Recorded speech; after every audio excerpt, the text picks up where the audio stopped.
Hello tout le monde, ravi de vous retrouver ce soir. C'est la fin de l'été, on va reprendre les lives. Comme vous le voyez, on est dans les nouveaux bureaux et à la fois studio de Blast. Donc ça va être intéressant. Il y aura sûrement des petites erreurs comme la dernière fois où il y a eu une coupure. Donc ne nous en tenez pas rigueur. On est en train d'apprendre au fur et à mesure, mais ça devrait vous apporter un maximum de qualité. Normalement, ça va être beaucoup plus net, il n'y aura pas de coupure de Wi-Fi comme ça a pu arriver parfois avec des fondateurs. Et au moins, ils sont avec moi en live, donc c'est toujours plus sympa. J'ai pas mal de petits trucs à vous annoncer avant qu'on passe au live de Finishers. Vous avez donc tous fait vos devoirs, j'imagine, vous avez creusé, vous avez étudié le dossier. Vous savez que vous allez pouvoir parler avec les fondateurs sur le Discord pendant quelques jours, leur poser les questions. Le son est mauvais, on nous dit, vous nous dites, hein, on va le faire en live entre potes. C'est pas bon? Non, ça va, mais... Attends. Putain, c'est accroché dessus, accroché. Je vais le tenir en mode micro sinon. Bon, attends, je vais le tenir comme ça en attendant. Quoi, ça sert à rien? L'orga est très bonne comme vous le voyez.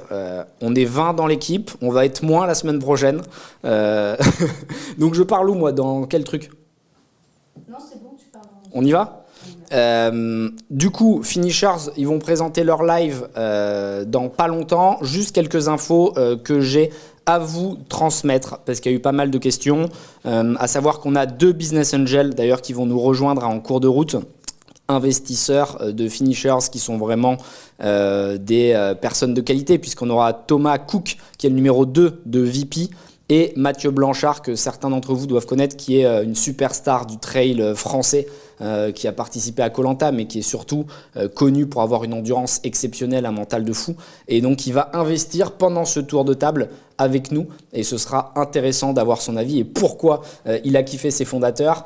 Moi j'ai ma petite idée mais il le dira juste après. Donc quelques retours rapidement. Vous avez été très nombreux à suivre le live de la rentrée avec John Angeloff. Hein. On vous remet le lien d'ailleurs sur le chat pour que vous puissiez le revoir ou le voir si c'est la première fois que vous entendez parler. Il nous a partagé son expérience, c'est le fondateur d'Aircall, donc une licorne qui du coup vaut plus de 1 milliard d'euros et aussi un centaure, plus de 100 millions. Il a expliqué son parcours, ce qui lui semblait important quand on investissait dans des sociétés, comment il choisissait en tant que business angel les projets qu'il accompagnait. Donc allez voir cette vidéo, honnêtement c'est de la valeur qui est créée. On a eu l'agrément PSFP, vous le savez, avec l'AMF. On a eu beaucoup de retours sur le nouveau site également qu'on a lancé cette semaine. Il y a des bugs, on le sait, mais il y a eu beaucoup de suggestions, beaucoup d'améliorations qu'on a prises en compte et qu'on va continuer à améliorer. Donc merci à tous pour les feedbacks. Même s'il y a encore des petits problèmes, n'hésitez pas à contacter la team investissement et Julien, si besoin, évidemment, sur le Discord, qui font en sorte de vous répondre le plus vite possible. Vous commencez à avoir l'habitude.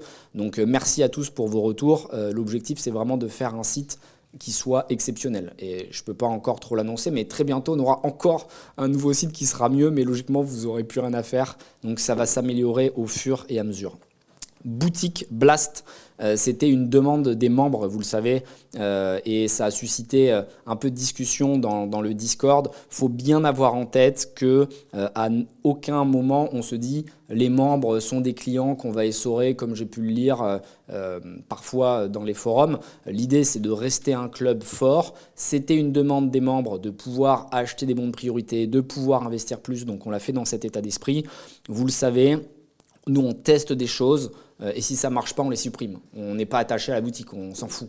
Donc si on voit dans les prochains deals que ça ne marche pas ou que ça ne vous plaît pas, on le sort du jour au lendemain. Et c'est comme ça qu'on fonctionne, c'est comme ça qu'on itère. On est en mode start-up, on n'est pas là pour essayer de dégrader des adhésions comme certains l'ont dit. Il y a 13 millions à investir dans les 4 semaines qui arrivent avec les projets qu'on va vous présenter. Ça m'étonnerait qu'on soit sursouscrit sur les 13 millions. Donc tout le monde aura de quoi faire. Et puis n'oubliez pas que si vous êtes gold ou bronze, ou si vous êtes gold, platine ou diamond, le fait que des bronzes paye des bons de priorité n'a aucun impact pour vous puisque avec ces catégories, on va dire premium, vous avez déjà plus de place et si les bronzes ont cramé leur catégorie, ça n'impacte à aucun moment les catégories gold ou platinum ou bronze. Concernant les différences de prix, on nous a posé les questions pourquoi les bons de priorité ils sont plus chers en diamond qu'en bronze.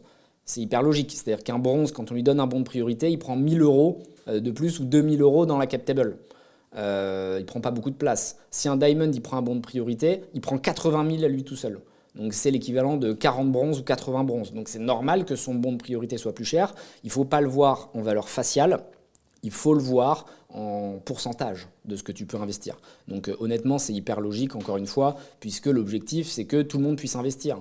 Donc c'est logique que le diamond, il ne défonce pas toute la cap table pour les autres. L'adhésion acier, on en a parlé, ça va être une adhésion à 500 euros qui permettra d'investir 5 000 par an. On l'a lancé encore une fois parce que les membres l'ont demandé, parce que certains n'avaient pas la possibilité de réinvestir 10 000 euros l'année qui suivait, mais qu'ils avaient envie de rester dans le club pour bénéficier des événements, pour être sur le Discord, pour discuter, pour investir, mais des petits montants. Donc on l'a mis en place et c'est déjà prêt sur la tech. On va le pousser au moment des réadhésions. On va écrire un article de blog qui parle de tout ça précisément. Vous l'avez compris, je crois que je l'ai évoqué sur Discord. Vous pourrez renouveler votre adhésion 60 jours avant la fin de celle-ci et 30 jours après la fin de celle-ci. Donc ça vous laisse 3 mois. On devrait être bon et y arriver.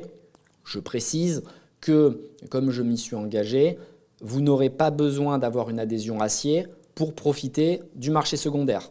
Donc en d'autres termes, même si vous n'êtes plus membre Blast, vous pourrez vendre vos participations acquises sur Blast quand vous le souhaitez. Okay, donc on est en train de faire un super business model, il n'y aura pas de frais pour les vendeurs, on va faire un truc qui est propre. Oh non, moi je le tiens, j'ai l'impression d'être un présentateur, j'ai toujours rêvé de faire les 12 coups de midi, donc je vais le tenir comme ça. C'est un peu... du coup le wallet, je disais, vous savez, vous devez créditer votre compte maintenant avant de pouvoir poser une intention. Pourquoi on fait ça? Encore une fois, il y a une logique d'efficacité. Vous savez qu'on a un processus qui est militaire pour pouvoir enchaîner les deals. Et le problème qu'on a rencontré les premiers mois d'exercice, c'est qu'on devait aller chercher l'argent derrière chaque membre, un par un. Et ça a pris un temps de fou à la team de Maxime, à la team investissement. Donc maintenant, quand les intentions sont mises, on peut immédiatement aller prélever dans vos wallets, ce qui fait que c'est automatique et ça nous fait gagner 2 semaines pour closer le deal. Et ça, c'est un argument qui est vraiment fou pour les startups, puisque vous savez qu'elles sont dans le rush et qu'une des promesses de Blast, c'est d'être plus rapide que les fonds d'investissement. Donc, l'objectif de ce wallet, c'est de pouvoir être plus efficace et de permettre aux startups d'avoir l'argent plus vite. Donc, il faut que vous créditiez votre wallet dès maintenant, avant les prochains deals. C'est un RIB qui est personnalisé. Donc vous pouvez supprimer l'ancien RIB qui était utilisé. Là, vous prenez votre RIB personnalisé. Vous n'avez plus besoin de spécifier ce que vous voulez quand vous faites le virement depuis Lemonway. C'est simple et efficace. Vous avez 2 stratégies. Soit vous vous dites, j'envoie, admettons, vous avez une adhésion bronze, ça va être plus simple, et vous devez investir 10 000 sur l'année. Vous vous dites, je mets une fois 5 000 et je tape dedans régulièrement. Ou alors, vous voulez envoyer au fur et à mesure pour pas bloquer de la liquidité et vous envoyez 1000 par 1000 ou 2000 par 2000. Bref, vous avez compris. Demain, il y a Grenoble. Grenoble, événement où je me déplace et je vais aller faire du coup une keynote de 1h30, ça dure. Il y a 150 personnes et on a invité... Ouais, attends, je le raccroche.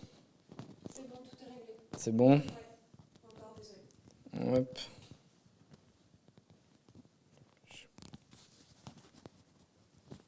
Voilà, désolé pour l'organisation, on va s'améliorer. Donc Grenoble, il va y avoir un event de fait demain. Je vais présenter une keynote de 1h30, il y a des startups qui vont passer. On a un lunch au début, c'est assez tôt, hein, c'est bizarre, mais c'est à 11h30. Et les membres de Blast, vous pourrez être 1 heure avec moi après le keynote. Donc, on va passer du temps ensemble. Il y aura d'autres membres extérieurs. C'est un club qui organise ça, d'ailleurs, qui fait payer 5 000 euros à ses membres pour pouvoir participer à cet événement demain, avoir le lunch notamment. Donc, ça montre qu'il y a des clubs business aussi qui sont extrêmement chers. C'est pour faire réaliser aussi que eux, ils payent 5 000 juste pour aller à 3 events comme on fera demain.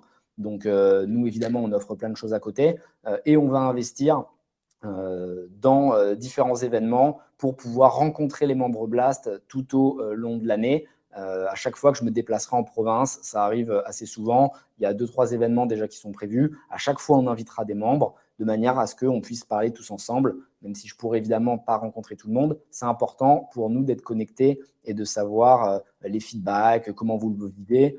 Pour le moment, ça se passe très bien. À chaque fois que je rencontre des membres, ils sont très sympas. Il y en a que je croise parfois par hasard dans des hôtels qui arrivent à avoir des informations et qui du coup viennent prendre l'apéro. J'embrasse Karen et son mari. Et du coup, les gens sont contents en général. N'hésitez pas, si vous me croisez, à venir nous parler.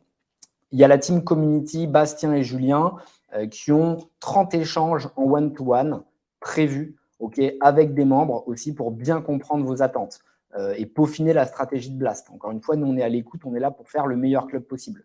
Donc, s'il faut changer les choses, s'il faut repenser, on le fera. C'est comme ça qu'on a toujours fonctionné. D'ailleurs, je vois personnellement avec la team Blast, avec Samuel et avec la directrice marketing, Mathieu, vendredi en visio. Mathieu, je n'ai pas besoin de le présenter, c'est la star du Discord et il a choisi des membres avec lesquels il parle régulièrement pour venir nous rencontrer en visio et expliquer sa vision, comment ça se passe du côté des membres. Je sais que vous avez des groupes WhatsApp, que vous discutez entre vous, de manière à ce que vous nous soumettiez des idées, que vous nous disiez « Ah, ça, on n'a pas aimé, ça, on aimerait le changer ». Et comme ça permettra d'avoir une discussion qui est constructive. Gardez en tête que la volonté, c'est de toujours s'améliorer et qu'on a des grandes choses à vous annoncer. J'en parlerai en amont à Mathieu et les membres de vendredi pour avoir leur ressenti, voir si ça vaut le coup qu'on active ou non, parce que c'est à chaque fois des discussions lourdes avec l'AMF. Mais il y a des choses qui vont être très intéressantes pour les membres. N'oubliez pas que c'est cette vision que je vends depuis le début et elle va arriver. Vous ne savez pas de quoi je parle, mais ça va être lourd et ça va être très intéressant. Et au moment où je vais l'annoncer, vous vous direz « Ok, on n'aurait pas dû douter, on aurait dû faire confiance ». Donc, attendez un peu et vous verrez que ça va être cool. Maintenant, j'ai beaucoup parlé. J'ai pris 15 minutes. C'est 15 minutes de trop parce que le projet de ce soir, il est incroyable. Je vais laisser la parole au fondateur de Finishers, pour un pitch de 15 minutes. Et d'ailleurs, j'en profite juste avant de commencer pour dire que grâce à eux, il y a 4 dossards qui ont été donnés pour le marathon d'Amsterdam. 100% sold out. Normalement, c'est impossible d'avoir des places. Ils ont réussi à en offrir aux membres de Blast. Donc, on les remercie et on applaudit sur le Livestorm. Et on va les donner par tirage au sort aux membres qui vont contacter Julien sur le Discord. Les amis, je vous laisse la parole. C'est un plaisir. Vous pouvez partager votre deck histoire que les gens, les membres puissent le voir. Vous avez un quart d'heure. Après, on passe aux questions-réponses. Il y a un moment où les business angels, les célébrités qui opinion leaders vont se joindre à nous. On coupera peut-être l'échange pour les interroger sur pourquoi ils nous ont rejoints dans cette aventure. Et ensuite, évidemment, questions-réponses classiques. Ça ne marche pas? Alors attends, évidemment. C'est bon. Si. Là. Non, mais là, c'est pas ça le deck, c'est une page de connexion. Non, ça s'affiche correctement. Ça s'affiche chez vous. C'est bon, c'est chez vous. Mais eux, nous, on l'a pas. On l'a pas. Voilà, il fallait partager PDF. Peut-être que c'est sur cette page. Vous êtes déconnecté. Ça, c'est déconnecté de Livestorm. Ouais. C'est quoi le code? Vous pouvez parler. Je te laisse refaire le début du pitch, Anthony, parce qu'il y a des personnes qui ne t'ont pas entendu. Moi, je reconnecte. J'arrive. Je fais le début du pitch, je crois. Sur les events, sur le... Bon, commencez par vous présenter et à dire qui vous êtes. J'allais dire, on je ne peut vais pas répéter pour les gens. Donc, présentez-vous et au pire, on fera un pitch en freestyle. C'est exactement comme ça que ça se passe dans les fonds d'investissement. Il y a parfois, et moi ça m'est arrivé, des pitchs où j'arrivais, le mec me disait « Non, je suis pressé, viens avec moi dans le taxi ». Et je vais le pitcher dans le taxi ou je vais le pitcher en allant quelque part. Bref, donc c'est comme ça que ça se passe. Présentez-nous qui vous êtes et worst case, vous allez faire le pitch sans filet. Allez, ça marche. Déjà, merci beaucoup. On est hyper heureux de pouvoir présenter Finishers aujourd'hui devant vous tous. Merci d'être présents en soirée comme ça pour nous écouter. On est ravis de pouvoir vous présenter ce projet. On va commencer effectivement par se présenter, vous présenter l'équipe avant d'aller plus en avant dans le projet. Je vais commencer par moi. Je m'appelle Benoît. Je suis un des 3 cofondateurs de Finishers. Alors, je vais vous décrire brièvement mon parcours. Je suis diplômé d'HEC. J'ai fait un double diplôme avec l'École Polytechnique en management de l'innovation. Et après mes études, je suis parti dans l'univers du sport, l'univers qui me passionne. J'ai eu la chance de travailler pour différents acteurs de cet univers, dans le football, dans 2 clubs de foot qui ne s'aiment pas forcément. J'ai travaillé au Paris Saint-Germain, à l'Olympique Lyonnais. Entre les deux, j'ai travaillé dans une agence qui s'appelle Infront Sport et Médias, au sein de laquelle j'ai eu la chance de travailler sur des projets très divers, sur des sports très différents. J'ai travaillé pour beaucoup de fédérations, la Fédération française de handball. J'ai travaillé sur du ski, sur du vélo, sur de la Formule 1, sur du curling. Donc vraiment sur des choses très variées. Et c'est toujours sous l'angle de comment est-ce que le digital, des plateformes et des produits digitaux peuvent améliorer l'expérience des pratiquants, des spectateurs, des fans, voilà, de tout cet environnement. Et à un moment donné, c'est l'envie de mettre toute cette expérience et ces différents projets que j'ai pu connaître au service de mon propre projet, de ma propre entreprise. Et c'est comme ça que je me suis associé avec Hugo et avec Arnaud, qui n'est pas présent ce soir, mais qu'on va vous présenter aussi. Et je laisse la main à Hugo pour se présenter. Merci Benoît, merci encore pour votre accueil. On a une chance inouïe d'être avec vous, on le mesure.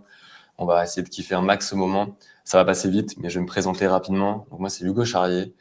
Je suis l'un des cofondateurs de Finishers. Je suis diplômé d'une école de commerce, IPAG à Paris, Master e-commerce e-business. Puis j'ai démarré ma carrière avec un quinquennat chez Transavia, la filiale du groupe Air France KLM, où j'avais en charge le e-commerce pour le marché français.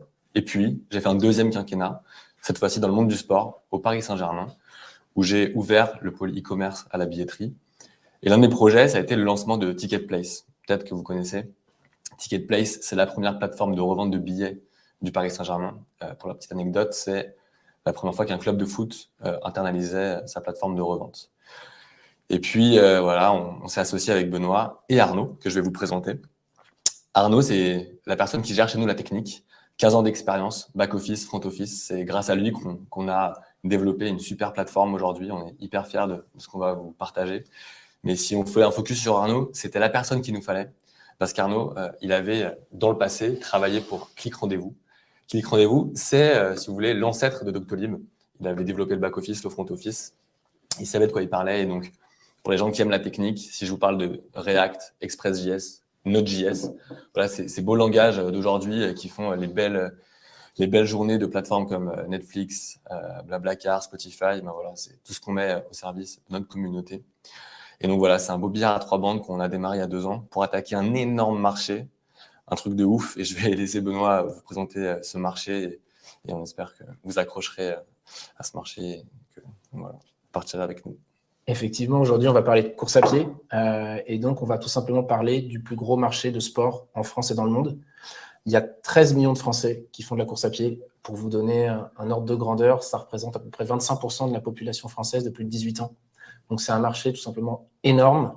Et ces pratiquants, ils se donnent rendez-vous sur des événements, des courses. Alors, nous, ce qu'on appelle une course, c'est un événement qui a une ligne de départ, une ligne d'arrivée et qui nécessite une inscription, un achat de dossard.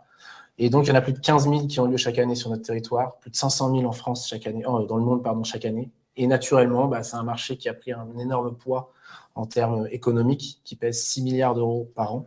Et ce qui est intéressant aussi, c'est que c'est un marché qui a connu une croissance phénoménale sur les 20 dernières années et qui continue de croître énormément. Donc, il y a plus de 2 millions de gens qui ont démarré de la course à pied sur les 2 dernières années.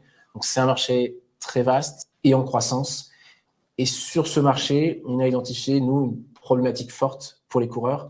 Et cette problématique, c'est qu'aujourd'hui, pour un coureur, c'est compliqué de chercher, de trouver, de comparer et de réserver une course. Alors en fait, aujourd'hui, il y a plusieurs problématiques. La première, c'est une problématique de référencement. Un coureur, quand il cherche une course, comme s'il cherche un hôtel, s'il ne sait pas quoi trouver, il va sur Booking. S'il cherche un logement, sur Airbnb, un restaurant sur La Fourchette, un médecin sur Doctolib. S'il cherche une course, il va sur Google. Donc déjà, il démarre sa recherche sur Google. Imaginons qu'il arrive à se repérer dans les 15 000 courses qui existent en France. Il sélectionne son événement. Il arrive sur une plateforme de course qui souvent n'est pas très bien faite, qui a un contenu qui n'est pas très poussé. Aujourd'hui, peu de courses arrivent à bien se vendre, à écrire des contenus, des storytelling sympas, à mettre en avant leurs points forts, etc. Des informations qui ne sont pas toujours à jour. Il s'accroche, il clique sur « Je réserve mon dossard », il arrive sur un formulaire qui souvent est long. Il peut y avoir des formulaires qui prennent 7 à 10 minutes à remplir pour s'inscrire à une course avec des informations que le coureur n'a pas forcément au moment où il s'inscrit. Son certificat médical, il ne l'a pas forcément 6 mois avant la course. Son contact d'urgence, il ne sait pas forcément qui va y aller. La taille de son t-shirt, il a peut-être prévu de perdre 2 kilos d'ici à la course. Bref, le parcours, vous l'avez compris, c'est un parcours du combattant. Et en plus, ce parcours, il le fait sur ordinateur parce que toutes ces plateformes sont souvent mal adaptées sur mobile. Donc globalement, les coureurs galèrent à trouver des courses, alors que les courses galèrent à trouver des coureurs. C'est-à-dire qu'aujourd'hui, plus de 80% des événements de running ne sont pas complets. Donc c'est ce problème qu'on a identifié et qu'on a voulu résoudre en créant un produit adapté pour les coureurs. Ce produit, il est relativement simple. On n'a pas révolutionné non plus quelque chose en termes de conception de produit. On a parlé de Booking, on a parlé d'Airbnb, de Doctolib. Notre produit, c'est tout simplement une marketplace, une plateforme qui répond à ces problématiques. Donc le référencement, on regroupe toutes les courses à un même endroit. L'idée, c'est on a plus de 12 000 courses qui sont référencées sur la plateforme. Elles ne sont peut-être pas toutes, mais globalement, on a plus de 90% du catalogue de courses français qui est présent, de plus en plus aussi au niveau européen. On crée du contenu sur ces courses. On raconte des histoires, elles ont des histoires magnifiques à raconter, ces courses. Une course, c'est un parcours, c'est une association, c'est une cause qui est défendue. Il y a plein de choses, il y a une matière de dingue pour écrire des histoires. Donc, on essaie de le faire. On a une approche un peu touristique de la course, ce que vous pouvez faire avant, ce que vous pouvez faire après. C'est une super moyen de découvrir des régions, des endroits un peu méconnus. Voilà, c'est ce contenu qu'on essaie de créer et d'apporter aux coureurs. Et ensuite, une expérience simple. Une expérience d'inscription, peu d'informations. Toutes les informations qui sont à saisir plus tard, vous les saisirez plus tard. L'idée, c'est que vous avez choisi votre course. En 2 clics, vous pouvez la réserver. Voilà, c'est ce produit qu'on a essayé d'amener. Évidemment, adapté au mobile. C'est une plateforme web, mais qui a été développée en mobile first, comme on dit. Aujourd'hui, plus de 80% de nos utilisateurs utilisent notre produit sur mobile. Et donc, ce produit, il s'appuie sur des sources de monétisation, un business model de marketplace que je vais laisser Hugo vous décrire. Effectivement, on va parler du business model et on va rien vous apprendre en vous disant qu'on a un modèle économique qui est classique pour une marketplace. Quand le coureur vient chez nous chercher un dossard et réserver, on va prendre une commission, au même titre qu'un Booking, un Airbnb. Bien évidemment, le coureur, en fait, il vient chercher le dossard et puis après, il va aller acheter d'autres prestations. Il va se pencher sur le logement, sur le transport, il va s'équiper, il va peut-être s'entraîner, prendre un accompagnement, un coaching. Et tous ces touchpoints, nous, on va jouer un rôle majeur puisqu'on va aussi prendre des commissions. Donc ça, c'est le premier socle du financement de l'entreprise, c'est des commissions, et à la fois sur les dossards et sur les prestations adossées aux dossards. En parallèle, on avance également nos briques techniques. On a des SaaS pour nos organisateurs, pour leur permettre d'aller travailler leur marketing, d'aller travailler leur visibilité. Parce qu'aujourd'hui, les organisateurs, ce sont des acteurs qui ne sont pas forcément outillés. Et puis, on a également une brique côté coureur cette fois-ci. Sur le long terme, l'idée, c'est d'avoir des abonnements premium côté coureur avec des accès spécifiques pour avoir un accès en stats en temps réel, des résultats, des comparaisons, des conseils, des accès pour avoir des dossards en premium. Et puis, le troisième volet, le troisième pilier et la troisième source de revenus qui est non négligeable pour l'entreprise, c'est notre offre média. Parce que notre marketplace est un média à part entière. On est déjà devenu, si vous voulez, cet acteur incontournable en France côté coureur. On va le devenir encore plus. Et aujourd'hui, et surtout dans le futur, les organisateurs vont continuer à souscrire à des options de visibilité sur notre plateforme. Je vous ai parlé du business model, mais ce qui est intéressant, c'est de se projeter sur la traction de Finishers à date. Donc, on a lancé notre site internet il y a maintenant 2 ans. On a commencé à commercialiser les premiers dossards il y a 1 an. On est hyper fiers de ces chiffres. On est hyper fiers. En 1 an seulement, c'est 6 millions de Français, de visiteurs uniques qui sont venus sur la plateforme pour consulter du contenu, chercher des courses, réserver. C'est 30 000 dossards. 30 000 dossards qui ont été vendus sur notre plateforme. C'est juste génial. Il faut se dire que voilà, il y a 6 mois, on avait à peine 50 courses qui étaient en vente. Et en termes de volume, si on prend un peu de recul, on est sur 1 million de GMV réalisés sur 2023. Donc voilà, on est en train de travailler, d'écrire une très belle histoire. Et voilà, on est qu'au début. Je vous ai parlé là de l'attraction. Ce qui nous intéresse aussi, c'est les projections, c'est notre ambition, c'est où on va aller dans le futur. Parce qu'effectivement, vous avez vu ce qu'on a fait sur les 12 derniers mois. Mais on imagine avec Benoît que ce qui vous intéresse aujourd'hui, c'est quelle route on va tracer là dans les 3-4 prochaines années qui vont arriver. Ce qu'on a fait sur le running, il faut qu'on le fasse sur le triathlon, sur le ski de fond, sur le vélo, le duathlon, tous les autres sports qui ont les mêmes logiques. Donc, naturellement, on va se développer sur d'autres thématiques. Et puis, on va ouvrir nos frontières. On va aller en Allemagne, on va aller en Espagne ou en Italie, des marchés qui ont les mêmes logiques et les mêmes problématiques. Pour au final, on l'espère, devenir au niveau européen cette love brand, cette plateforme de référence. Et puis après, voilà, sur le long terme, on pourrait envisager aussi d'être un acteur au niveau mondial avec des marchés un peu plus exotiques comme le Brésil, le Japon, la Chine ou pourquoi pas les États-Unis. Ce que je voulais aussi vous partager, c'est voilà, nos ambitions à très long terme. Mais si on revient aujourd'hui le 6 septembre, c'est pourquoi c'est une opportunité pour vous de nous rejoindre. On a pas mal de choses à vous dire et je repasse la main à Benoît qui saura vous convaincre, j'en suis sûr.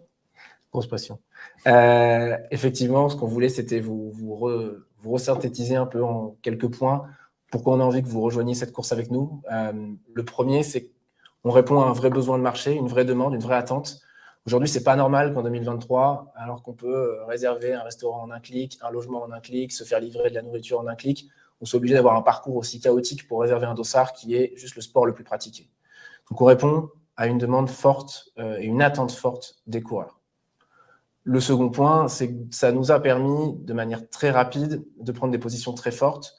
On va expliquer un peu après comment, et de devenir le leader. Aujourd'hui, on est la première plateforme de running en France, et donc ça nous permet d'envisager avec beaucoup d'ambition ce qu'on est capable de faire sur des disciplines équivalentes et sur des marchés équivalents. Naturellement, on l'a dit, on est sur un marché très gros, et donc un marché qui valorise de manière poussée les acteurs qui apportent de la valeur dessus. Aujourd'hui, ce qu'on vous propose, c'est un investissement. Donc, la logique, c'est le retour sur investissement. Si on prend un acteur assez similaire à nous, qui est au UK, qui est leader au UK, qui investit beaucoup sur les États-Unis à l'heure actuelle, qui s'appelle Let's Do This, c'est un acteur qui est déjà valorisé plus de 300 millions d'euros. Donc, aujourd'hui, c'est un marché très fort sur lequel de nombreux acteurs sont présents, enfin, en tout cas, regardent ce marché et valorisent les acteurs qui sont présents dessus. Autre point hyper important qu'on a assez peu abordé, et on sait que c'est un point qui est souvent cher à Anthony, c'est la marque. Aujourd'hui, on a démarré ce projet, on ne l'a pas dit, mais sous un autre nom. Le projet s'appelait à l'origine Caval, caval.com. C'est un nom sympa, marrant pour le marché français, mais on a eu la chance d'établir et de sécuriser une marque extrêmement forte. D'abord, de la sécuriser au terme de nom de domaine. On a acheté un nom de domaine qui aujourd'hui a une valeur énorme. Et en plus, il y a une marque qui est protégée en France, aux US, en Europe, au Canada. Et qui aujourd'hui, j'ai pas peur de le dire, moi, est une des marques les plus fortes de l'outdoor. Finishers, ça parle à un Chinois, un Japonais, un Portugais, un Français. Ça parle à un nageur, un triathlète, un cycliste. Et aujourd'hui, on a vraiment un atout dans notre main pour mener à bien ces objectifs. C'est une marque superbe. Et le dernier point, qui n'est pas des moindres, c'est que tout ça, forcément, on se dit, OK, c'est génial, mais ça va être à grand coût de budget marketing énorme. Et c'est là où la force aussi de notre modèle, c'est qu'aujourd'hui, on a des coûts d'acquisition qui sont extrêmement faibles. Et ça, vous l'avez compris, ce n'est pas forcément ma matière de spécialisation, c'est celle d'Hugo, donc je vais lui rendre la main pour traiter ce dernier point. Mais effectivement, je pourrais vous en parler pendant des heures et ce n'est pas le but, mais on a une appétence, on a une passion, on est des geeks du référencement, du SEO. C'est ce qui fait qu'en fait, aujourd'hui, on a généré un trafic de qualité, en quantité, semaine après semaine, mois après mois. On est très fort sur Google et c'est ce qui fait qu'on génère un trafic gratuit. En parallèle, bien sûr, on fait des campagnes d'acquisition. Mais la force, la magie du modèle, c'est que ces campagnes, elles sont financées non pas par nous, mais par nos clients, nos organisateurs de courses qui vont mettre des budgets chez nous pour aller dynamiser leur visibilité pour qu'au final, les ventes se fassent chez nous. Et donc, c'est là vraiment où on a réussi à trouver un modèle vertueux qui marche, qui plaît. Et les organisateurs sont très demandeurs et nous poussent déjà à ouvrir nos frontières. Donc voilà, c'était quelque chose qu'on voulait aussi vous partager. Ce qu'on pouvait aussi vous partager aujourd'hui, c'est bien évidemment les perspectives d'exit. C'est des choses qu'on a imaginées à la racine, hein, bien sûr, du projet. On s'est penché là-dessus avec Benoît. Je pourrais vous en parler longuement également, mais vous doutez bien évidemment que des marques et des équipementiers sont très intéressés sur le sujet. On a identifié des acteurs comme ASICS, New Balance, Adidas. Juste à regarder les opérations qui ont pu être faites dans les derniers mois, notamment ASICS qui a mis la main sur un site d'inscription.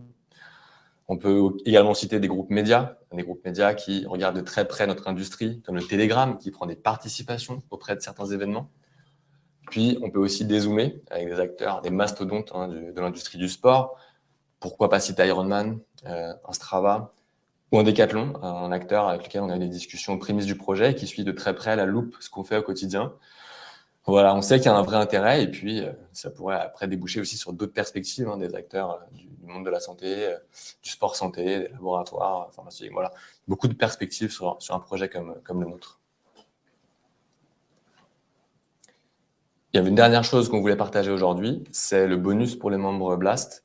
Vous aurez un accès dédié à une plateforme pour vous, membres Blast, avec un listing de courses, une 50aine chaque mois, en France, à l'étranger, avec des remises et parfois même des exclusivités sur des courses sold out. Donc là, on a parlé du marathon d'Amsterdam, une très belle course, on y sera. C'est un exemple de ce que vous pourrez bénéficier. Et voilà, on ne va pas vous prendre plus de temps que ça. On était ravis d'être avec vous. On a couru un 10 km en 2 ans. On a un marathon qui arrive, un ultra-marathon même, on peut le dire. On vous propose de prendre part à cette aventure avec nous. On va écrire un truc de ouf en France, à l'étranger, dans plein de sports. Et on espère vous avoir convaincu, tout simplement. Si vous avez des questions, on est là pour y répondre. Bon, super pitch, merci beaucoup. Je tiens à préciser que ce n'était pas facile pour eux parce qu'on était dans le rush, dans l'organisation. Ils sont arrivés dans une ambiance tendue. C'est aussi ce qui arrive quand on teste des nouveautés. On n'a pas été bon et donc du coup, ça a pu leur retomber dessus. Donc, il ne faut pas leur en tenir rigueur. Le pitch était clair. Je résume un petit peu ce qui me semble intéressant. C'est que vous l'avez compris, marché en forte croissance, 36 millions de recherches de courses par an en France sur Google. Autour de vous, vous avez forcément, comme moi, des fans de running. Et les fans de running, c'est vraiment Madame Michu. Ce n'est pas seulement des grands sportifs. On voit qu'il y a un attrait de la part des Français sur ce sport. Donc, c'est super important d'être au début de la vague, mais d'une vague qui a déjà poké, comme on dit. C'est-à-dire qu'il y a une proof of concept. Ce n'est pas 3 gus dans leur jardin qui se sont dit on va aller faire des ultra-trails. Il y a quelque chose de solide. Ça, c'est quelque chose qui me parle. Au bout de 2 ans, il y a plus de 26 000 dossards vendus. Donc, c'est quand même des chiffres qui démontrent un intérêt qui est fort. Vous l'avez compris, nous, avec Blast, ce qu'on veut, c'est se positionner early stage, tôt, mais pas précide quand il n'y a pas de chiffres et qu'on se base que sur les fondateurs. On a envie d'avoir une preuve que le marché est réceptif. Là, 550 courses partenaires, 900 000 balles de GMV, c'est quelque chose qui démontre une traction. Maintenant, il faut qu'ils aillent plus loin, c'est que le début, mais ils ont montré des preuves de concret. Plateforme numéro 1 sur le secteur, 600 000 visiteurs uniques. C'est beaucoup, chaque mois. Donc, ils ont su imposer une marque qui est belle, Finishers. J'ai aussi investi chez Barouders. Donc, tu vois, on est un peu dans le même délire, qui est une très belle marque aussi. Marketplace d'outdoor, pour ceux qui veulent aller voir, de seconde main, de matos de ski, de vélo, de parachute, bref, la totale. Et ils ont des supporters de renom. On peut citer Stéphane Diagana, champion du monde d'athlétisme, Thierry Omeyer, de handball, Mathieu Blanchard, qui va nous rejoindre par la suite. Et on trouve aussi le COO des JO 2024 au capital.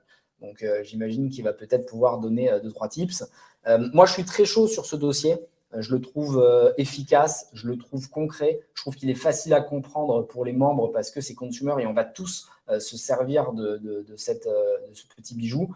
Donc, impatient de voir votre réaction. On va prendre toutes vos questions. Navré encore pour le son et les problèmes du début, c'est la table de mixage qui n'a pas fonctionné, donc il faisait passer un autre son. On va faire un post-mortem pour comprendre ce qui s'est passé. Post-mortem, c'est-à-dire qu'on va creuser un petit peu et se faire un débrief de ce qu'on aurait dû mieux faire pour que ça ne nous arrive plus. Mais je précise que le son sera bon lors du replay. Donc, tout ce que j'ai raconté au début, vous pourrez l'entendre d'une bonne manière lors du replay. Navré pour tout ça. Je ne vais pas le répéter ici pour pas que ce soit trop lourd et qu'on perde du temps parce que j'ai envie que vous posiez un maximum de questions. On annonçait juste des super nouvelles. Donc, après, à vous de voir si ça vaut le coup d'aller voir le replay. On prend dans l'ordre. Vous me dites la Team Blast, quand on fait monter les BA, j'ai vu qu'ils étaient là, donc on nous tient au courant. Hervé, question d'Hervé, qui nous dit 13 millions de runners, ok, mais tous ne font pas de course. Ce n'est donc pas le marché. Je te laisse répondre ou tu veux que j'aille ? Non, je peux, comme tu veux, vas-y. Bah, effectivement, 13 millions de runners, ça, c'est les stats qui sont publiques. Mais quand on regarde de plus près ce marché, ce qui est intéressant, c'est de se dire quand même qu'il y a quasiment 4 millions de dossards vendus chaque année en France. C'est 2,5 millions de Français qui courent. Tout à l'heure, Anthony le précisait, la course à pied, en fait, la course en compétition, ça concerne tout le monde. Un 10 km féminin, un ultra trail avec des athlètes, c'est un marché qui est vraiment quand même énorme en termes de population de coureurs. Mais effectivement, notre rôle, c'est aussi d'aller chercher ces frileux, ces gens qui sont peut-être 10 millions à courir une fois par semaine, deux fois par semaine, 3 fois par mois, mais qui n'ont jamais acheté de dossard. Et c'est là le rôle d'une marketplace comme la nôtre. Et donc voilà, il y a aussi tout un marché qui s'est mis en place. Alors, bien évidemment, hein, il y a une maturité sur l'achat de chaussures, sur l'équipement, sur le coaching, etc.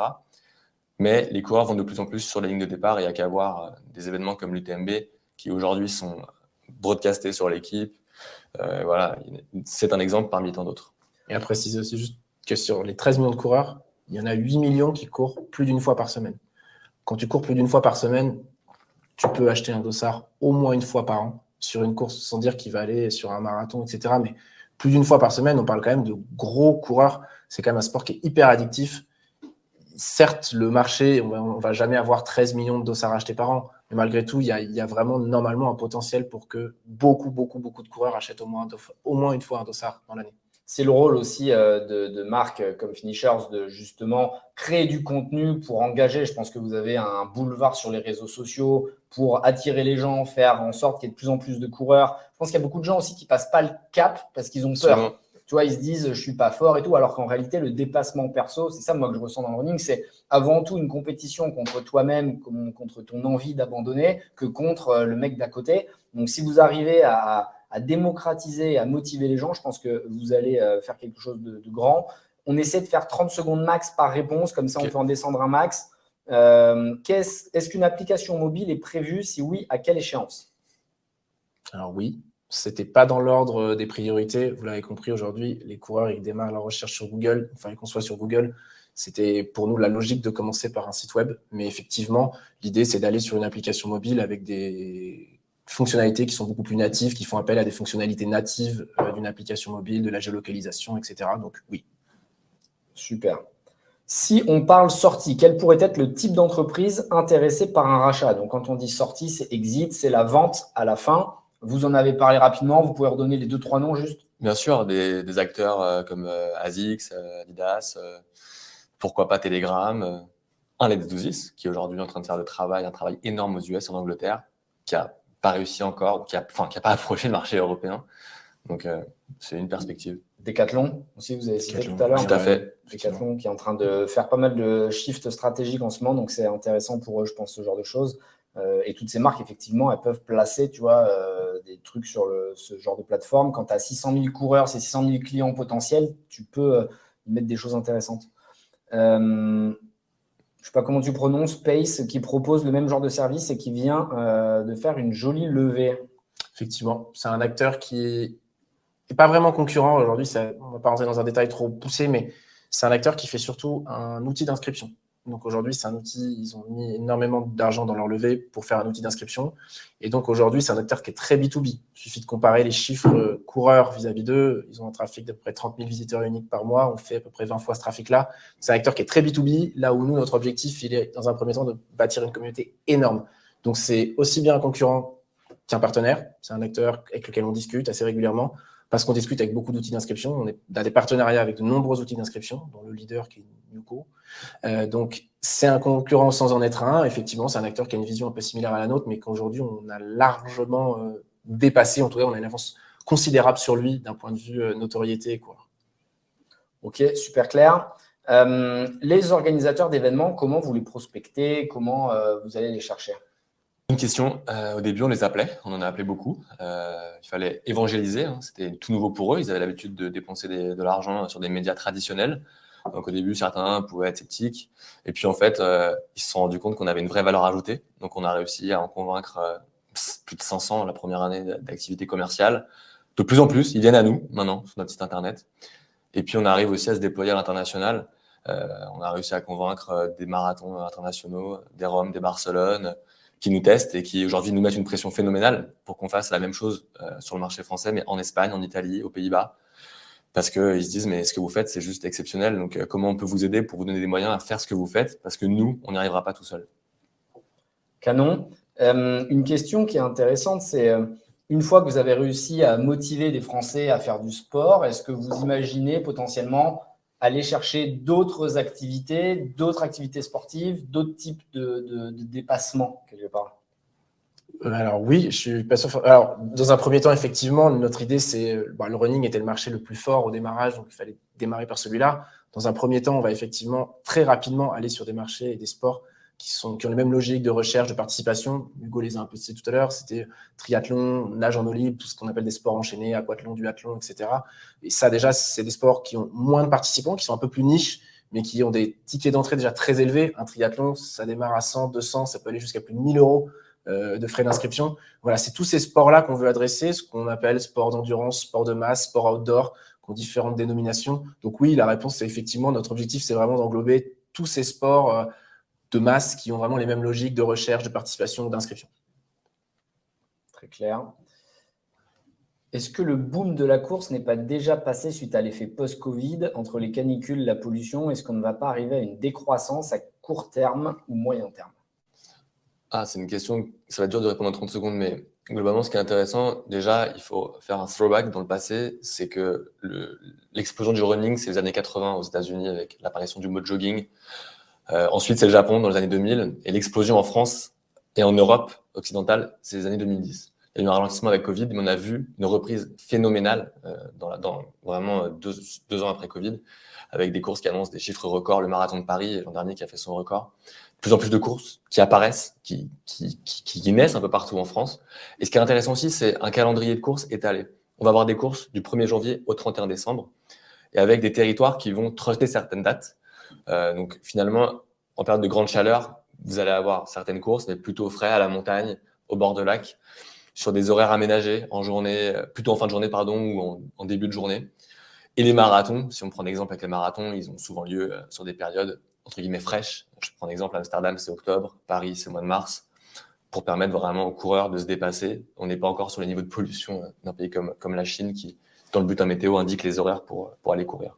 Et on va éclater un peu les 30 secondes, mais en complément de ça, je ne sais pas si vraiment on va connaître une diminution quand on voit qu'aujourd'hui, il y a 95% des jeunes qui sont en sous-activité physique. Le running, c'est vraiment le sport parfait pour ça. C'est un sport paritaire, c'est un sport outdoor, c'est un sport accessible.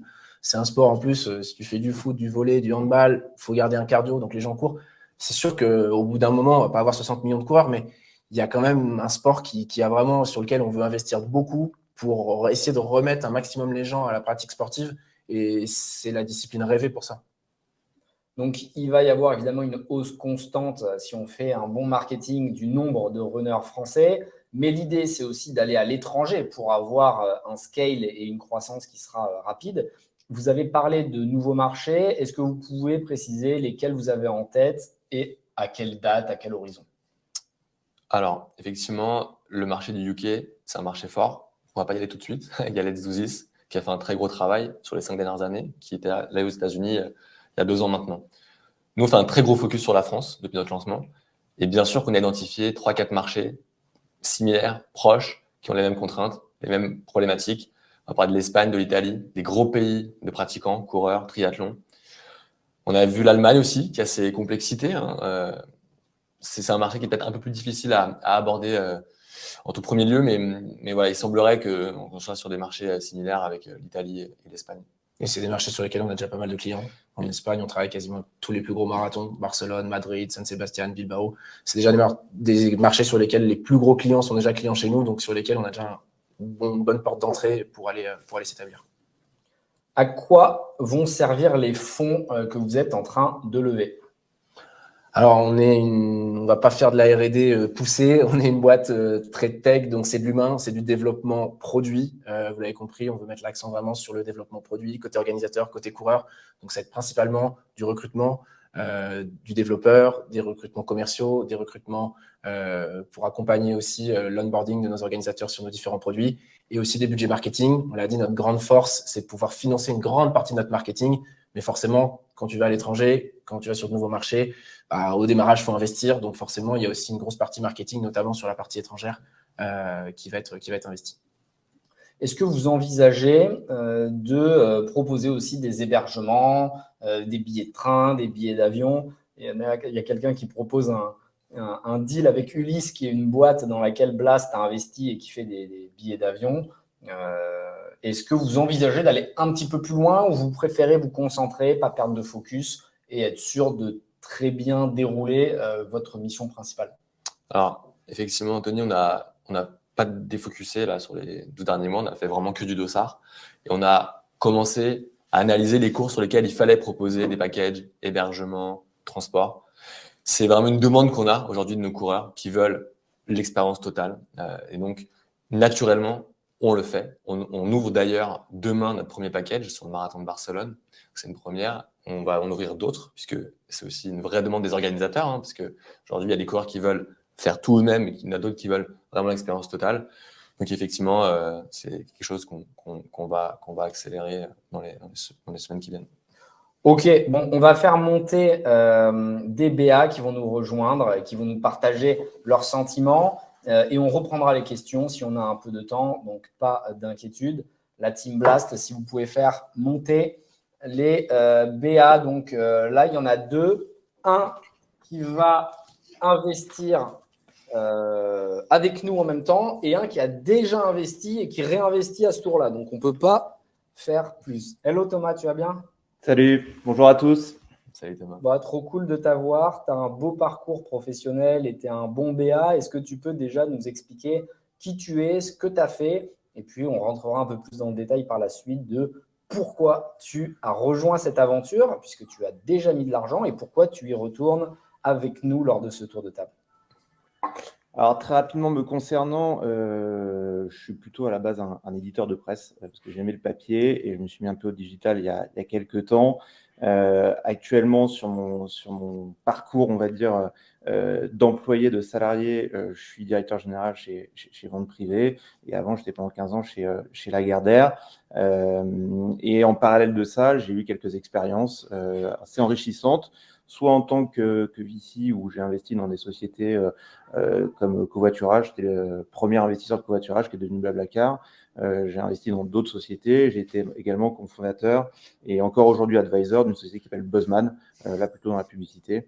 Donc voilà, donc j'ai beaucoup investi et j'ai aussi, et ça j'en reparlerai après, j'ai beaucoup acheté des boîtes parce que j'ai beaucoup eu de responsabilités dans les groupes dans lesquels je travaille, d'acquisition, de développement, de M&A comme on dit, ce qui m'a permis de comprendre comment on achetait les boîtes et pourquoi les grands groupes achetaient des boîtes. Et ça a été aussi un des rationnels de mon investissement chez Finisher, j'y reviendrai.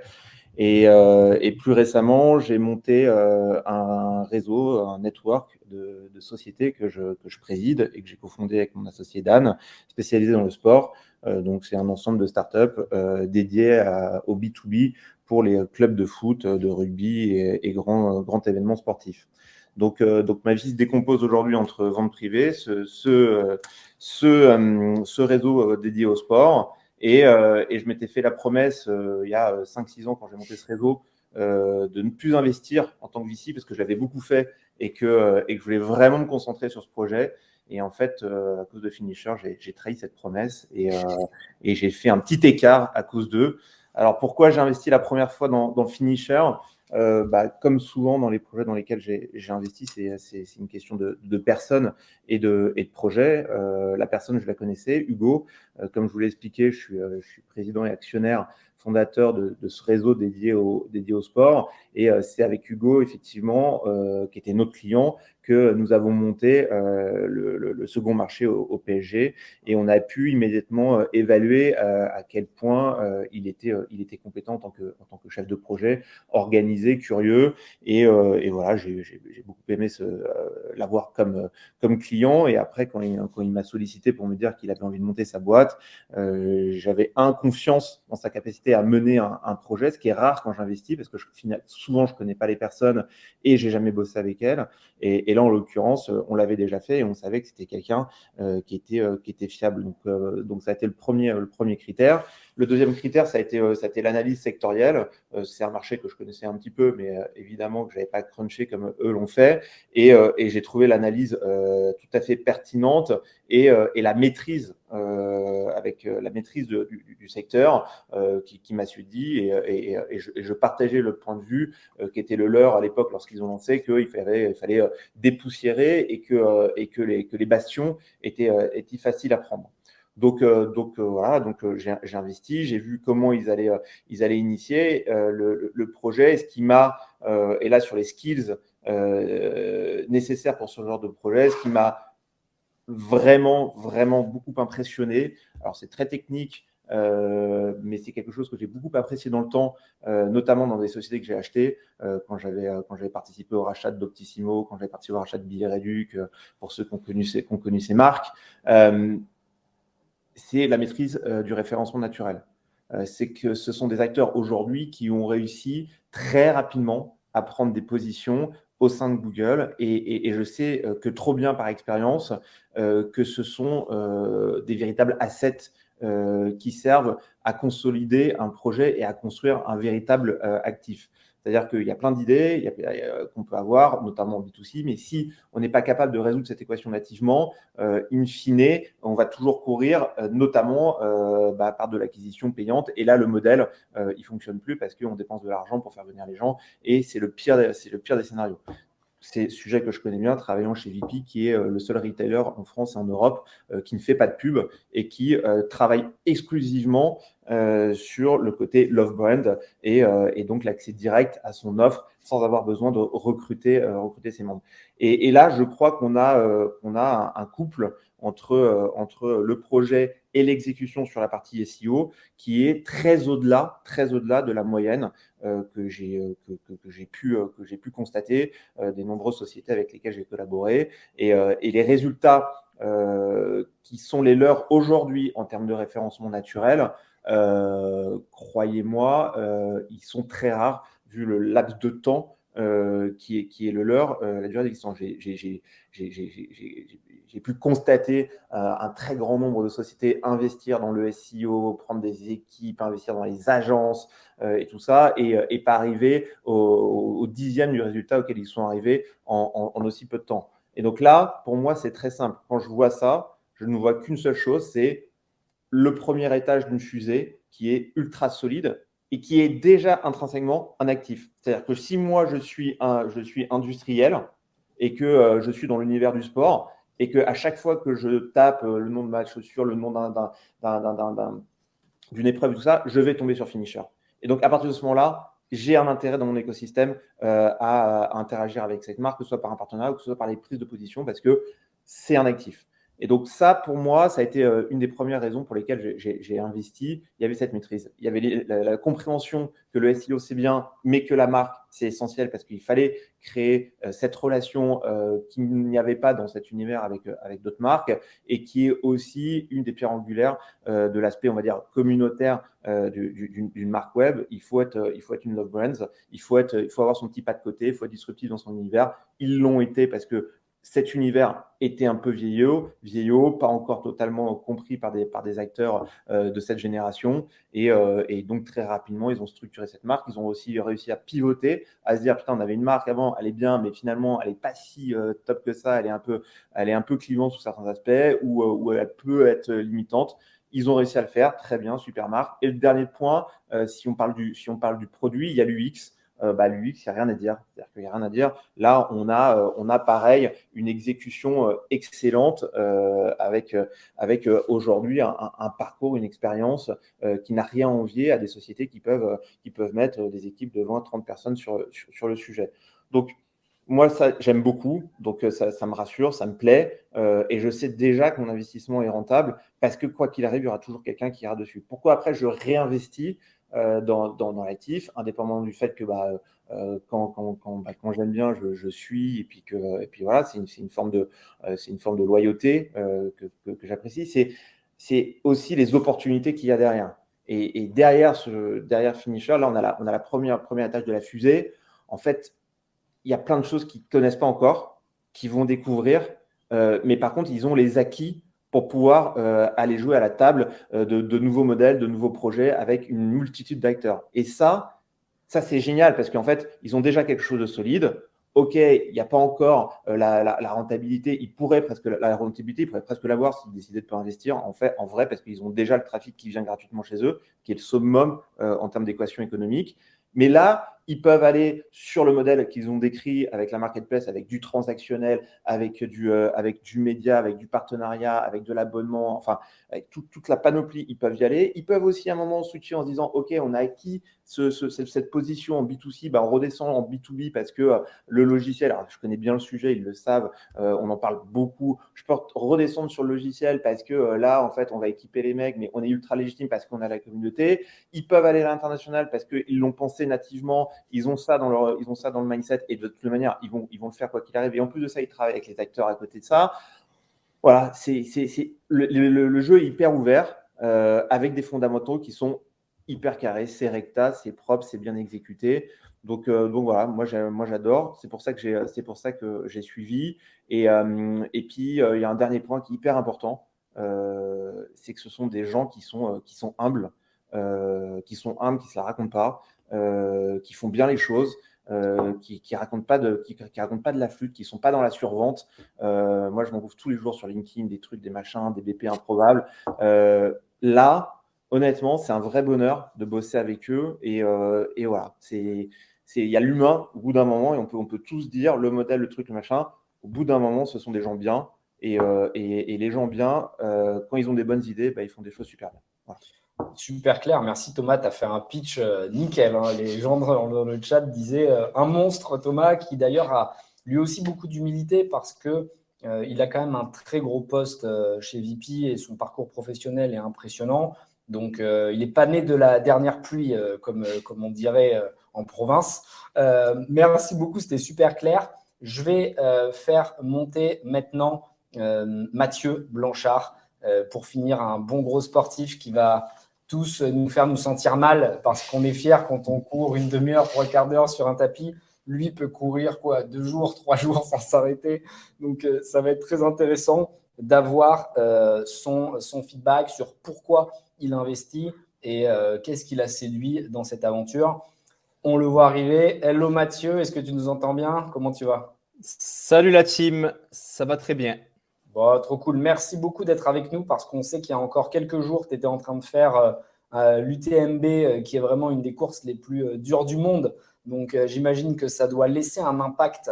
J'ai plein de questions. J'ai presque envie de te poser des questions sur le sport, mais ce n'est pas le sujet du jour. Aujourd'hui, c'est plutôt qu'est-ce qui t'a séduit? Peut-être te présenter aussi rapidement parce qu'il y a des gens qui ne te connaissent pas. Te présenter et pourquoi tu rejoins cette aventure. Oui, alors effectivement, UTMB, il y a 4 jours en arrière, donc je te dirais que je n'ai pas dormi depuis les 5 dernières nuits. La nuit avant la course parce que tu es stressé en veille de course. La nuit de la course, effectivement, parce que courir 170 bornes, ça fait passer une nuit dehors. Et puis les 2-3 nuits suivantes, les douleurs dans les jambes sont telles que je ne dors pas beaucoup. Donc, je m'excuse par avance si mes propos sont un petit peu bizarres ce soir. En fait, avec vous, on a ouvert la discussion, je crois, avec Benoît et Hugo, là, on a ouvert la discussion il y a plus d'1 an, là, il y a 1 an et demi en arrière. Moi, c'est sûr que déjà, je prends beaucoup de temps pour choisir mes partenaires et mes associés. Si je m'engage, c'est du long terme. Je ne suis pas une girouette qui change de sponsor chaque année. Moi, j'aime bien le long terme pour construire des histoires et des beaux projets. Et ce n'est pas juste des paroles en l'air. Hein. La preuve est que je suis avec Salomon, dans l'équipe Salomon depuis le tout début de ma carrière, depuis que j'ai commencé ce sport en 2017, avec NAC aussi, partenaire nutrition. Et puis après, évidemment, d'autres joueurs sont venus s'ajouter dans le train, Garmin, Iron, Petzl, et je n'ai jamais changé. Pour information, j'ai démarré mon aventure avec NAC, c'est une belle histoire, il y a 6 ans en arrière. Eux, ils fabriquaient leurs barres nutritionnelles à l'arrière d'un restaurant. Ils m'ont pris comme tout premier ambassadeur. Je suis devenu actionnaire d'entreprise. Je me suis énormément investi avec eux sur des idées, sur des orientations stratégiques d'entreprise. Parce qu'au début, c'est dans le triathlon. Moi, je les ai poussés énormément pour aller dans le trail et même dans l'ultra-endurance. Et aujourd'hui, ils sont le partenaire principal de l'UTMB World Series, qui est le plus gros circuit de trail au monde. Et ils ont fait ça en moins de 5 ans. Je n'ai pas les chiffres exacts de croissance, mais c'est monstrueux. Et puis, je vous laisserai contacter William et Amine, les fondateurs de la boîte, pour voir un petit peu comment je me suis impliqué dans ce projet-là. Moi, ce que je veux aussi, c'est pas recevoir juste de l'argent comme athlète pour être un panneau publicitaire sur mes réseaux et dans tout ce que je fais dans les médias. Moi, je veux vraiment m'impliquer dans un projet global, comme je vous ai dit, parce que c'est un besoin pour mon équilibre personnel. Ça demande énormément de dévouement, les entraînements que je fais tous les jours. Mental, physique, c'est vraiment violent. Et j'ai besoin de mettre mon focus ailleurs de temps en temps. Et c'est ça mon équilibre. Si j'étais juste professionnel de course à pied, je pense que ça ne serait pas très simple pour moi. Donc voilà, je veux m'impliquer, créer du contenu que je kiffe et m'investir dans des projets. C'est pour ça aussi que mes partenaires, ce n'est pas juste des partenaires financiers. Moi, je suis un peu nouveau dans ce monde de l'investissement dans l'entreprise. Voilà, j'ai pris des parts chez NAC. J'ai aussi un petit peu des parts dans un projet immobilier, mais c'est assez nouveau. Donc, je ne suis pas vraiment expert avec tous vos termes et vos jargons, mais ça viendra petit à petit. J'ai oublié de me présenter. Je fais énormément de trucs dans la vie. J'ai beaucoup de casquettes. Mais actuellement, les trois principales casquettes pour lesquelles on me connaît, c'est que je suis coureur professionnel de trail et plus particulièrement d'ultra trail. C'est ma spécialité, donc les très longues distances en milieu naturel. Je suis aussi aventurier. J'organise des aventures pour moi dans les milieux extrêmes reculés, très chauds, dans les déserts, très froids, dans les milieux polaires. Et voilà, je crée du contenu autour de ça, souvent documentaire, vidéo. Et enfin, une troisième grosse casquette, c'est que je suis créateur de contenu voilà, sur les réseaux sociaux.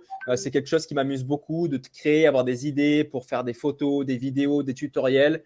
Et voilà, depuis un an en arrière, un an et demi, je suis sur une croissance d'environ 10 000 abonnés par mois sur le réseau Instagram, par exemple. Donc voilà, ça c'est un exemple un petit peu que ça fonctionne bien et que les gens apprécient ce que je fais.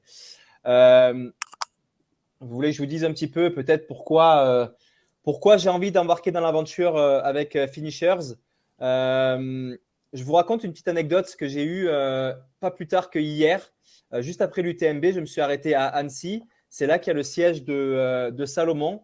Et cette semaine, en fait, le big boss de Salomon, le président Franco, avait invité les actionnaires principaux de l'entreprise, c'est-à-dire des Chinois qui ont plus de 50%, et un Américain qui avait créé Lululemon et qui a racheté des parts dans Salomon. Ils étaient tous là. Donc, il y avait plusieurs milliards d'euros en fortune autour de la table. Mais peu importe. Bref, ce n'est pas ça que je voulais dire.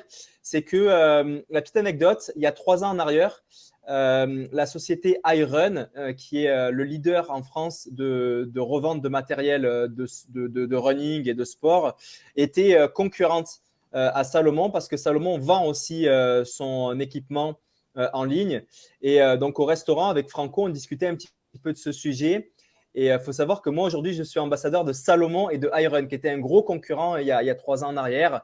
Et en fait, ce qu'on discutait, c'est qu'on a compris, ce qui m'a fait comprendre, c'est que chacun son métier, en fait. Un organisateur de course sait gérer sa course, mais ne sait pas vendre des dossards. Salomon, c'est penser, concevoir, fabriquer du matériel, mais ne sait pas vendre du matériel en ligne. Ils savent un petit peu vendre en magasin, mais pas du tout en ligne. Malgré qu'ils aient une plateforme de vente en ligne, ils m'ont partagé un petit peu les chiffres. C'est vraiment très mauvais ce qu'ils vendent en ligne. Et c'est pour ça qu'iRun, finalement, puisque c'est son métier de vendre en ligne, Salomon et iRun se sont maintenant associés pour faire des opérations, des grosses OP marketing et avancent maintenant main dans la main. Et donc, c'est aussi pour ça que Franco me disait c'est top que tu sois ambassadeur pour les deux marques parce que tu fais le pont entre nous et ça, c'est super. Donc, tout ça pour revenir sur l'histoire de Finishers. Moi, j'ai bien compris qu'aujourd'hui, un organisateur de course, en tout cas, tout un groupe d'organisateurs de course, c'est organiser la course, c'est tracer des parcours, des ravitaillements, c'est mettre la sécurité autour de ça, mais ne sait pas bien vendre des dossards. J'ai aussi, moi, plus jeune, alors c'est plus aujourd'hui, parce qu'avec mon statut de coureur professionnel, c'est beaucoup plus cadré pour mon choix de course et pour avoir des dossards. Mais j'ai commencé comme tout le monde à vraiment galérer à choisir et à trouver mes courses avec du multiplateforme. Donc, moi, j'étais en Amérique du Nord, donc c'est plus des plateformes d'Amérique du Nord. Mais voilà, c'était assez compliqué. Et c'est à ce moment-là, d'ailleurs, qu'on s'était un petit peu parlé aussi avec les gars de Finishers. Et voilà, donc je sais aussi que, en tout cas, dans le monde du trail, je n'ai pas les chiffres de la route, mais je vois ce qui se passe autour de moi. C'est en plein boom. C'est énorme le nombre de pratiquants et le nombre de courses chaque année. On est vraiment sur une courbe exponentielle. Et donc, voilà, aujourd'hui, on est complètement paumé, en tout cas ce que j'entends, en termes de choix de courses. Il y en a partout, tous les week-ends, dans le monde entier. Et maintenant, vient s'ajouter aussi des critères de qualification pour aller dans des courses, dépendamment des distances. Les courses deviennent de plus en plus populaires aussi, donc il n'y a pas assez de place pour tout le monde. Donc, il y a tout un système qui rend l'écosystème compliqué. Moi, je voudrais aussi avancer avec Finishers parce que parmi toutes les raisons qui font que j'aime courir, j'ai beaucoup de pourquoi.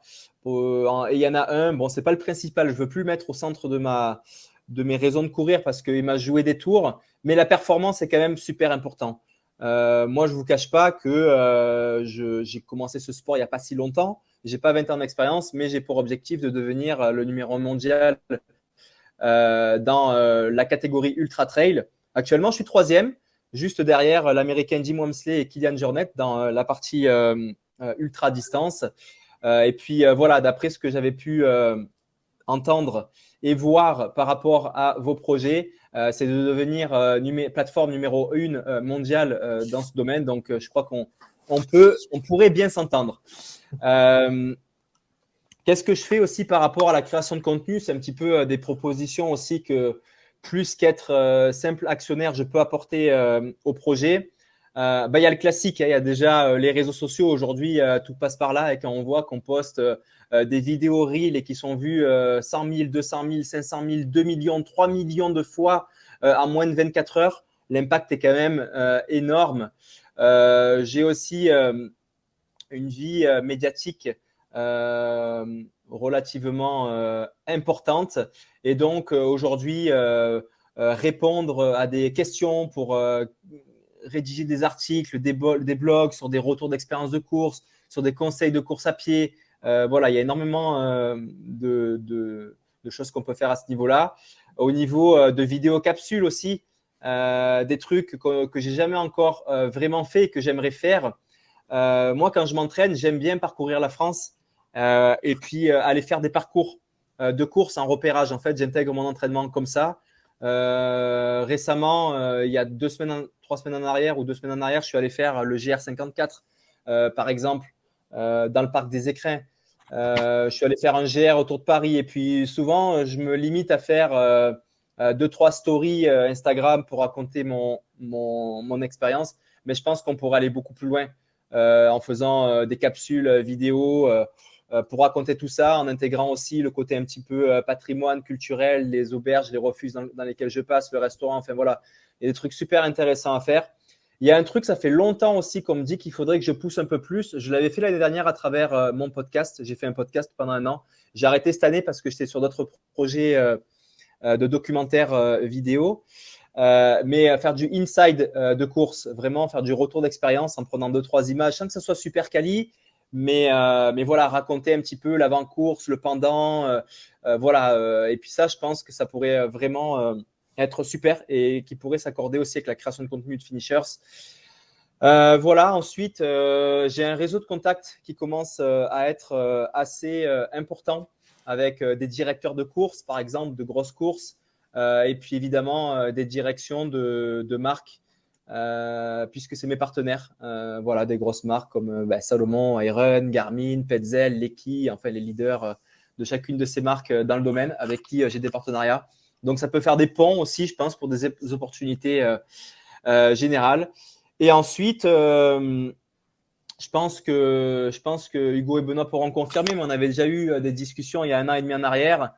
Toute première discussion, déjà, on avait j'avais partagé des idées que j'avais. Voilà, je suis assez créatif sur le site web que j'avais parcouru à l'époque, sur des maps pour choisir des courses. Enfin, j'aime bien aussi créer et avoir des idées, en tout cas brainstormer à des équipes. C'est des trucs qui me plaisent bien. Et donc, voilà, en gros, c'est tout ce qui pourrait m'intéresser de faire avec vous. Mathieu, voilà c'était tout. hyper complet. Hein. C'était hyper complet. Merci beaucoup. Franchement, adorable surtout avec la fatigue que tu dois avoir. On a compris tout ce que tu pouvais apporter et c'est vraiment génial d'avoir à la fois des personnes business comme Thomas, des personnes comme toi qui ont la vision du sportif et donc qui sait parfaitement ce que quelqu'un va rechercher quand il veut faire une course ou avoir un dossard.